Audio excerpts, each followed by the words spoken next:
mbili kutoka kwa wanachama na washabiki wa klabu yetu juu ya taarifa hiyo ambayo imetolewa na kamati ya uendeshaji na usimamizi wa ligi.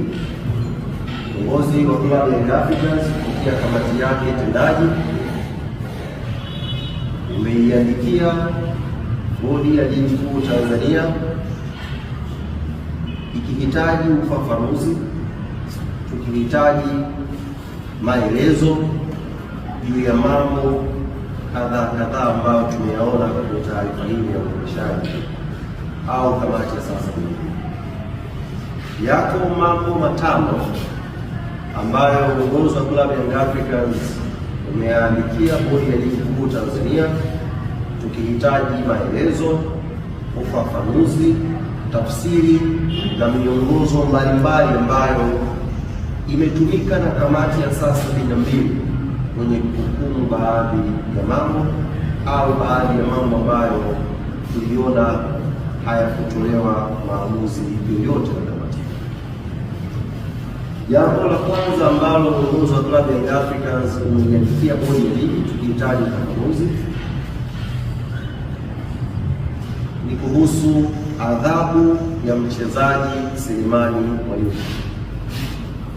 Mchezaji huyu kwa mujibu wa kamati ya saa 72 taarifa yake ambayo imetokwa, mchezaji huyu amefungiwa mechi 3.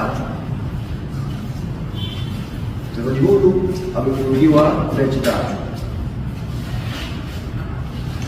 Lakini sote sisi ni mashahidi, msimu huu wapo wachezaji 5 ambao wamefanya makosa yanayofanana na mchezaji Selemani Mwalimu.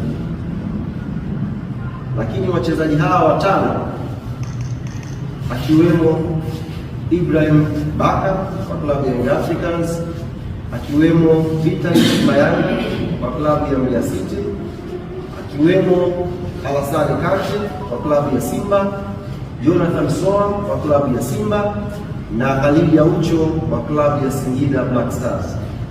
Wachezaji hawa 5 wamefanya makosa yanayofanana na mchezaji huyu Selemani Mwalimu. Lakini tumeona kamati ya saa 72 ikihukumu kwa kanuni tofauti juu ya adhabu za matukio haya.